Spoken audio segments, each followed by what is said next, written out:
Hi there, my name's Kaila Keliikuli. I am the developer of Somatic Groundwork and the director of interdisciplinary movement and somatics. Today, I'd like to introduce you to unwinding methods as we practice them in Somatic Groundwork. We utilize unwinding in a lot of different ways in the practice. But first, I'm going to talk a little bit about tensegrity because I find it's really important to have the right view of our structural architecture in order to participate better with the sensory feedback that's coming through while we do these experiential practices. In classical anatomy and biomechanics, the structure that's kind of represents human form is that of a compression structure. Compression structure is evident to us in most of the buildings that we go in and out of on a daily basis. I think of the Leaning Tower of Pisa in Italy. And in this compression structure, it's leaning. And humans are trying to keep it from leaning too far because if it leans too far, it will fall apart. It will lose its integrity. Humans don't have that same kind of physics governing our biological structure. Have you seen Cirque du Soleil? Bodies can do a lot of really amazing things. We can also deep sea dive, and we've gone to the moon.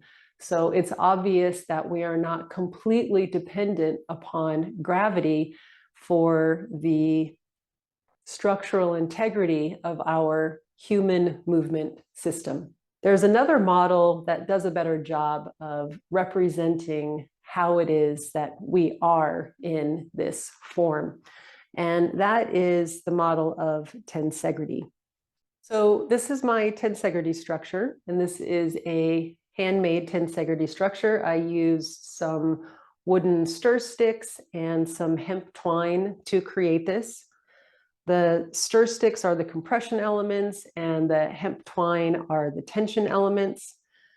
In isolation, we often think of the force of tension as pulling things apart and the force of compression as pushing things together or pushing things down. When these two forces meet, however, and create a tensegrity structure, we actually have a great example of a system. When the parts come together, the sum of parts are greater than the individual elements themselves.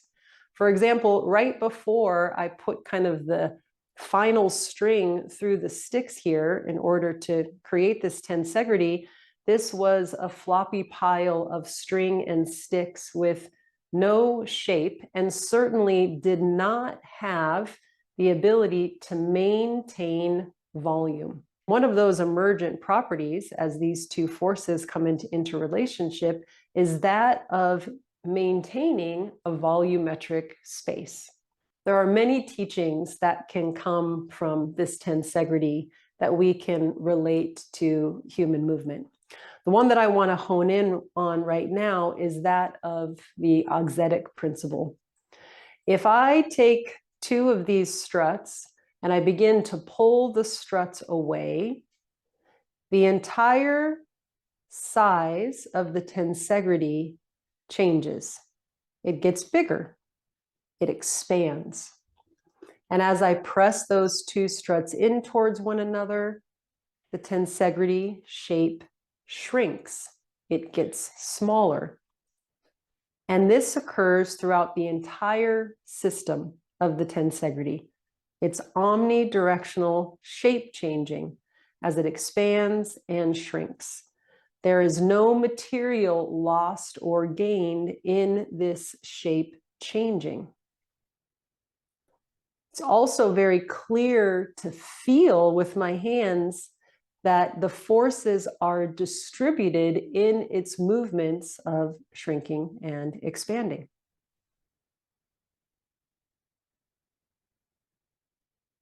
It's this auxetic principle that I encourage you to bring into your mental imagery as we practice unwinding, and you get the sensory feedback from your body as your tissues are gliding.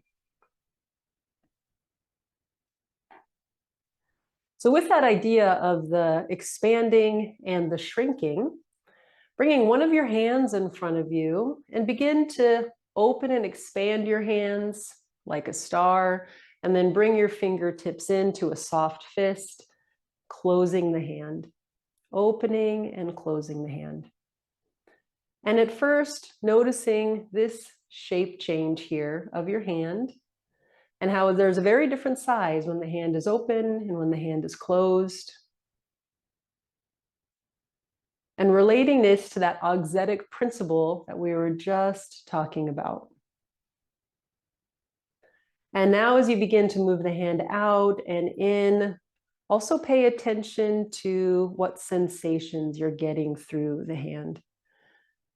Especially when you open the hand, if you're feeling something from that movement, that's a sensation that we often call stretch.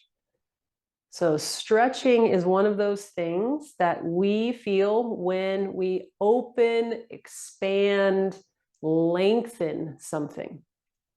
Okay, but now you might recognize that with stretching, it's not like stretching through a rubber band, but this shape change happens because all of the tissues are gliding into new configurations, creating the change of shape. Not only is that happening through the joints that you can see moving, but that's also happening in the spaces between the joints as well.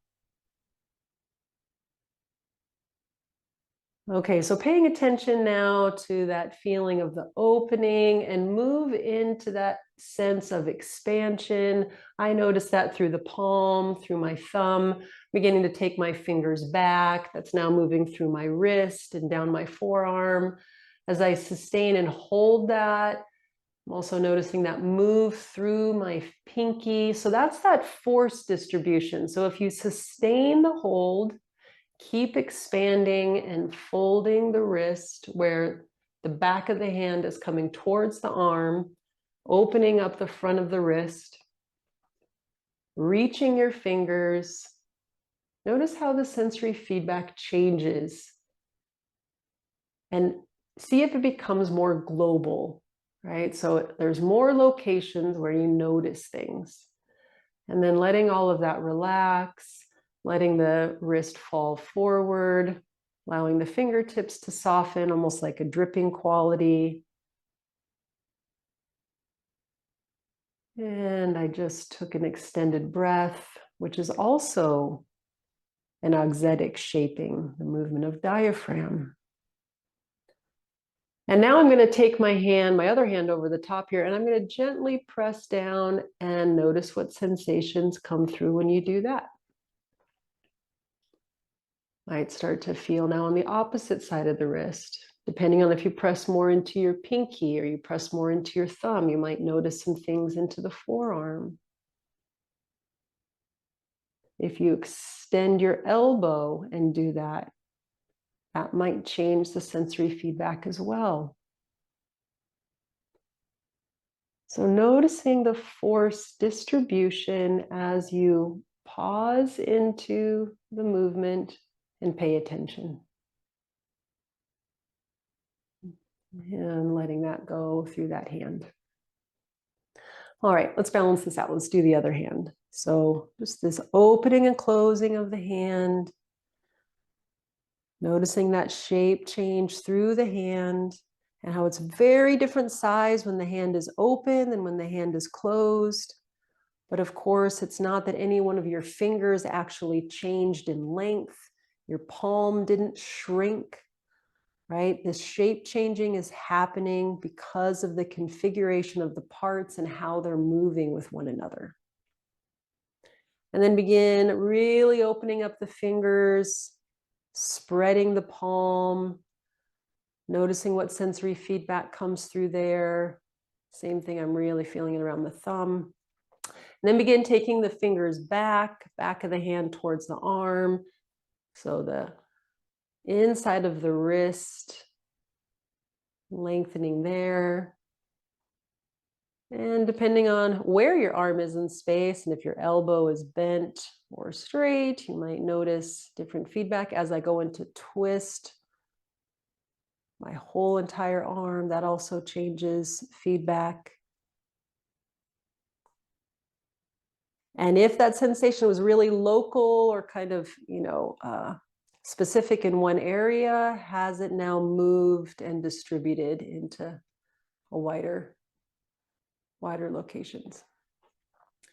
And then letting that wrist soften, letting the hand soften. It's kind of like flower-like petal folding of the fingers.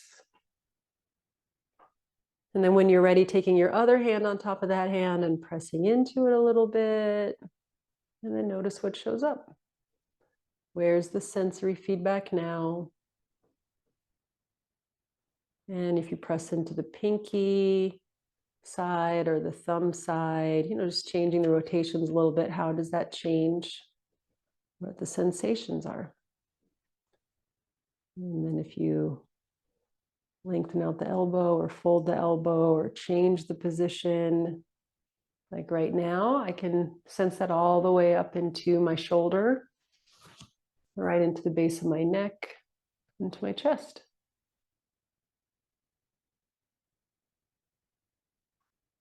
Okay, letting that dissolve and take a break there. Now we're beginning into unwinding. We begin taking the other hand now, pinky moving in, carving the space. And as your pinky moves in, let your whole hand follow, kind of scooping up under the armpit, letting your arm move in response. So elbow moving out to the side. And allow this movement of the hand, this carving in, spiraling in, to also move into the shoulder. And notice how the two things are working together, how the movement of the hand influences rotation up in the shoulder. And start to notice what sensations show up. So I'm feeling some things in the outside of my pinky. And I'm also beginning to notice sensations here in the shoulder joint, up along the top of the shoulder, and even up into my neck a little bit. And slowing that down. And when you get some pretty good feedback, go ahead and pause. And as you pause, allow the rest of your body to sink into the contact surfaces that you have with the ground. So I'm sinking into my legs and my seat. Checking in that my breath is moving. And then back into noticing what sensations are showing up in this kind of stretch-like position. And then I'm going to start moving with those sensations. So I'm like, okay, well, what if I move like this? How does that change? What happens through my arm? Now I'm in a new place and I'm just beginning to follow what feels good. Oh, that's now through the front of my shoulder. And there's maybe the stretch sensation, but there's also squeezing. So there's the drawing in and the moving away, or the lengthening out and the shrinking in. And then I'm going to release that. Let my arm come down to the side. And notice if there's any difference in the way this arm feels than the other side.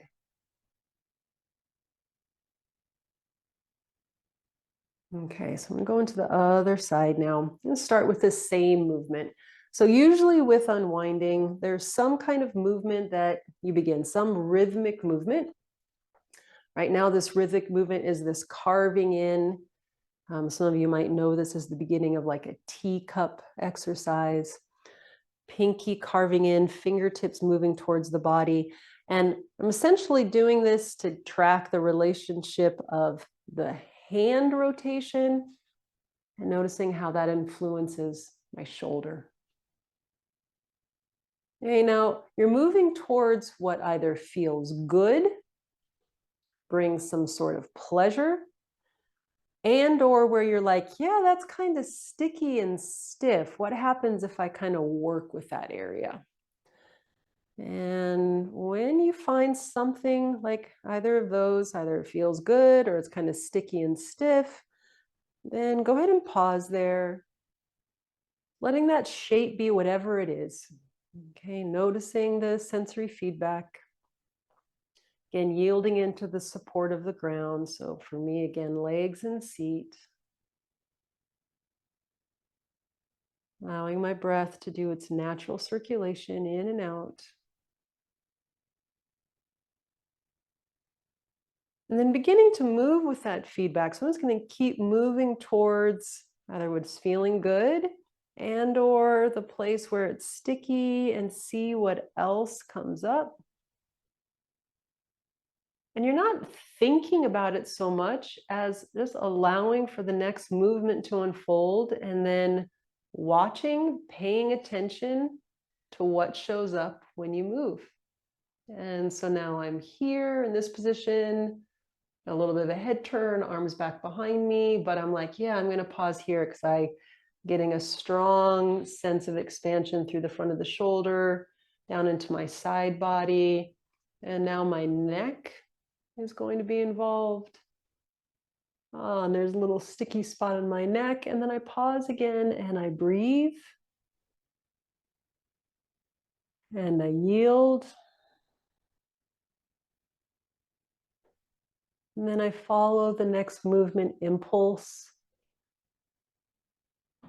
And again, there's the kind of pulling things out and away, like more like a reach. And then there's the squeezing and the shrinking in.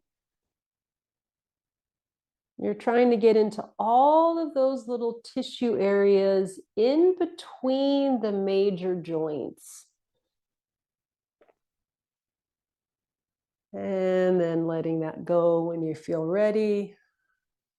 Letting your arm rest down at your side. Taking any movements that you need after that. And then taking a pause.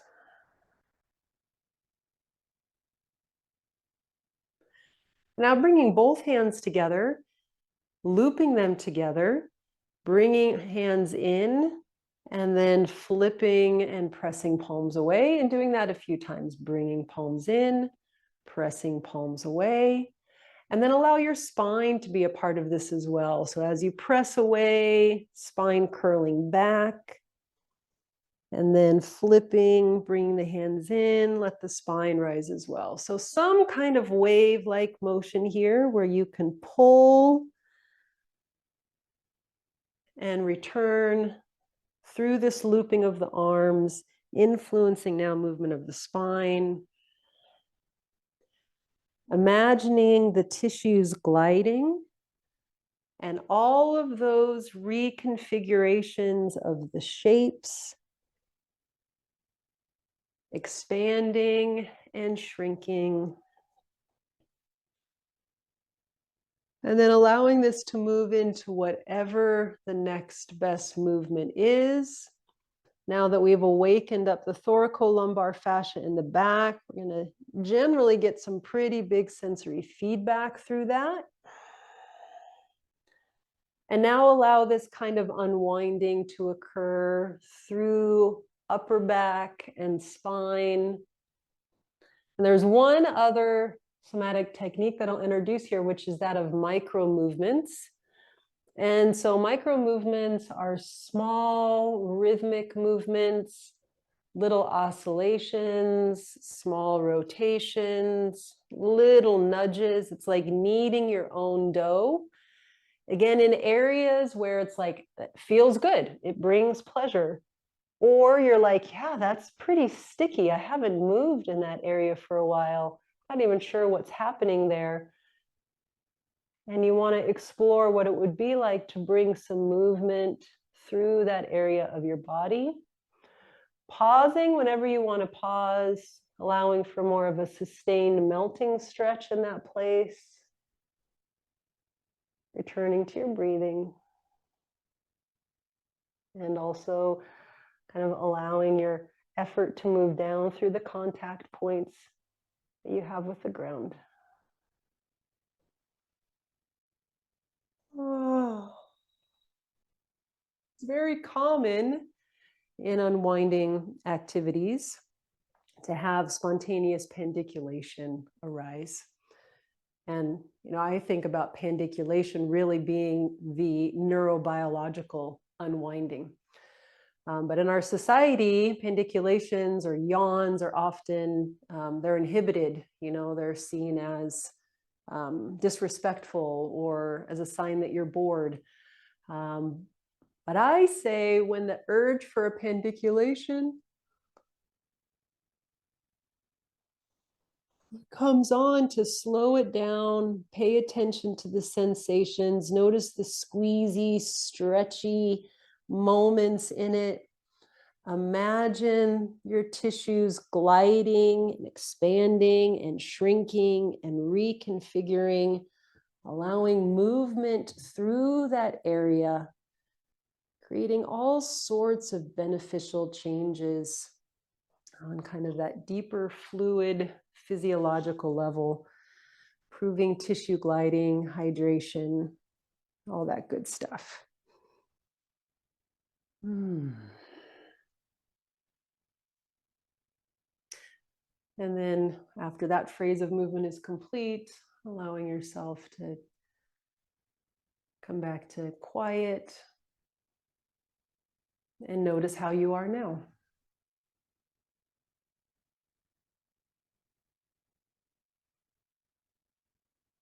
And that feels complete. That feels like a good introduction to unwinding, also adding in the imagery of tensegrity, and especially the auxetic principle of this expanding and shrinking as a whole with force distribution omnidirectionally. And then a few somatic techniques that came out of this practice were pandiculation and micromovements. Enjoy exploring.